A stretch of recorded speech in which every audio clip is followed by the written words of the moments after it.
Yo, what's going on, guys? Crispy Flakes here. Welcome to Extra Crispy. Sports are very tough, man. Sports are hard to do. I do not sport very well, man. Like, realistically, I athletically peaked at the age of 7. So when it comes to the NBA, or really any sport in general, man, like, there's often times where players go down with serious injuries, and, you know, we expect them to bounce back, but it's harder than, you know, just, I don't know, man, like, I can't do it. You tear my ACL right now, I'm just done forever. Just never walking for the rest of my life, man. So yes, for today's video guide video, also entitled The 9 Greatest Comebacks in NBA History, looking at people that are going out there and doing the impossible and becoming elite. The one that comes to my mind is damn Paul George, guys, snapped his leg in half. Go. Okay, I don't have a toothpick on me. Actually, I have a little bit of a toothpick, man. Look at that. A little bit of a toothpick, man. And, yeah, you just happened to a man's leg. Paul George, and now he's dominating at basketball still. I don't get it, man. Let's get going on this. The worst thing you can ever see. Also, I'm horribly sunburned. A star player go down with a serious injury. Looking like damn Larry the Lobster. To the entire course of an NBA player's career, because they have lasting effects on players and sometimes take guys out permanently. But that wasn't the case for these 10 players, because let's get it. They came back and played either better than ever or better than anyone ever expected them to. Like, first up, except for Paul George, whose major injury took place back in 2014. Now, leading up to it, PG was in the middle of breaking out into a superstar. In 2013, he had just gone from a role player, making the All-Star team and being the NBA's most improved. And in 2013 and 14 was his big year because he made the All-Star team a second straight season and bumped his averages up to 21, I like them jerseys. Y'all like them jerseys? But this season was the one where he really took control of the team. Danny Granger had been leading them up until that point. But when he went down with yet another injury, George stepped up, and it continued all the way until the postseason. Busting on Kyle Singler. 6 in the Eastern Conference Finals. Well, then they lose, and that was just the start of PG's terrible offseason, because he becomes part of the 2014 I hope he doesn't show it. I don't want to see it. In a scrimmage, not even in a real game, he goes up to block James Harden's layup, falls into the goalpost, and breaks his leg. This is described as one of the nastier injuries for not showing it.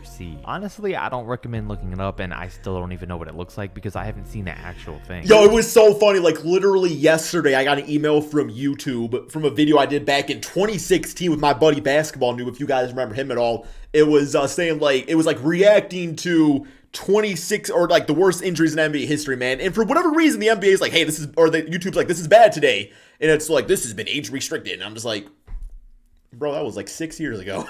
One people saw and said that it could put a serious stop to his NBA career. Man, it could really slow him injuries look and his nasty. Momentum down. And he was expected to miss the entire 2014 and 15 season. Well, only 2 months later, he was already shooting jump shots. By February, he was cleared for practice, and he made it in time to play the final 6 games of the season. He came back quicker than most, but then from there on, got better at every single season and still became a superstar. And now these days, it's really he went crazy in OKC. There's no signs in his game that it affects him at all to this day. And to go from people thinking your career might be over to many not even remembering that it happened makes for an incredible comeback. Switching gears now, as we know, the worst injury any NBA player can endure is one to the Achilles, and it's taken out the likes of Elgin Baylor, Kobe Bryant, DeMarcus Cousins, Elton Brand, Brandon Jennings, Patrick Ewing, and Brandon Jennings. Not even some of the greatest of the game can escape. Great point guard for the Pistons. It immediately affects players' athleticism to the point where they're never the same again, except for 2 players, Kevin Durant and Dominique Wilkins. Also, shout out to Klay Thompson, who's handling his pretty well and is headed towards playing like his old self again. But for now, we're mainly focusing on KD and Dominique. During his last year on the Golden State Warriors, in the second round, KD strained his right calf and missed 9 games. Then returned when the Raptors got up 3-1 in the NBA Finals, but came back way too early because in 2 minutes... Yeah, I ain't gonna lie, KD got pressured into that. Like, he really did. I remember, like, oh my... I remember like it was yesterday, just like...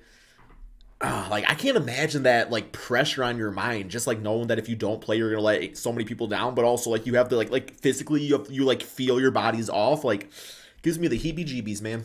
People still say that? They do know.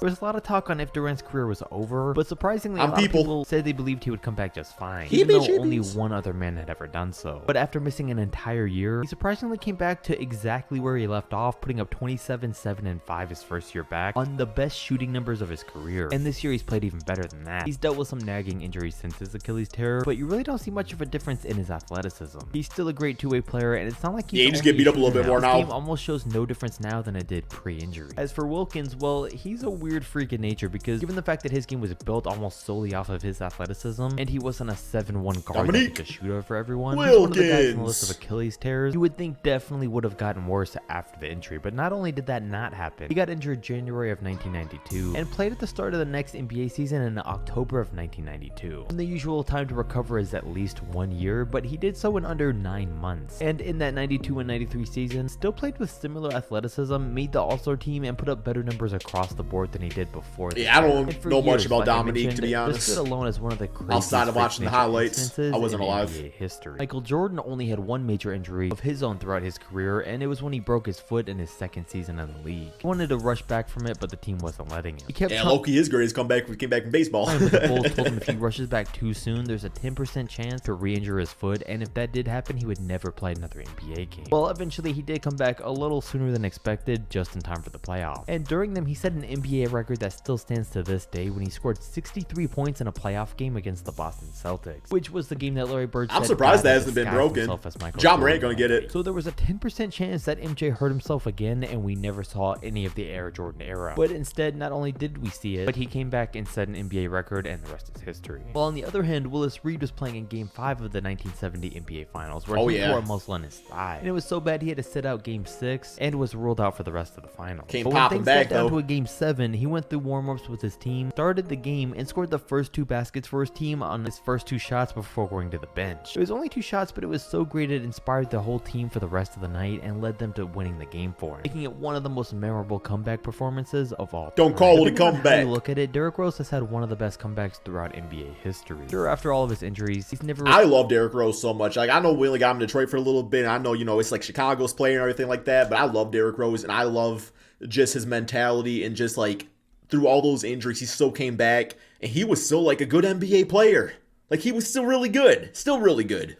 Return to his NBA form that we were just starting to get to see a glimpse of, but the story's great. He won league MVP, then got so many knee injuries the Bulls traded him in what should have been his prime. Rose bounced around a few teams, then on the Minnesota Timberwolves, we started to see him come back. After years of trying to reinvent his game to be successful in the NBA and do it in a way that wouldn't allow him to keep getting injured, he finally found success again. When he came off the bench for the Wolves and averaged 18 a game, but also at one point broke down in tears because he had a 50-point game where nothing could go wrong. Beautiful moment. It was a game where he was making threes, attacking the basket, and where he showed himself that he still had it. But in 2021, he had another huge year where he became the go-to guy for the Knicks. He became the veteran of the team and the one that would usually come in to close out games. And these days, he's developed a jump shot and is shooting over 40% from 3. The sad part is he's still continuously suffering from injuries. He only played 26 games of the season and hasn't played more than 50. Yeah, you can't settle for more than a backup point guard at this point. Overall hasn't been the prettiest by any means, but there's still been some high spots every couple of years that reminds us all why he was once so great. Another point guard who suffered a knee injury early into his career was Sean Livingston. Oh, don't look this one up. Once a 4th overall pick by the Clippers, and while he never lived up to that much hype, he still had a very successful NBA career. But his first 3 years in the NBA were riddled with injury after injury. He kept getting hurt and only played 92 games. Man had one of the best afros out there too, by the way, early on the Clipper days. Dude's afro went crazy, man. In his first 2 seasons. I couldn't grow that much hair in 3 lifetimes. Injuries in the history of the NBA. Where he tore his ACL, PCL, meniscus, and sprained his MCL all at once. It was so bad that his leg almost had to be amputated, and it took him months to even learn how to walk again. It took him almost 2 years to return to the league, and when he did, he bounced around to 8 different teams in 5 years before he eventually found a home on the Warriors. I know he went to that many teams. Wow. And was lucky enough to be a part of their 3 championships before retiring after that last finals run. But it wasn't all about luck. There was a lot of skill involved. And not even so much like just being like a part of it, like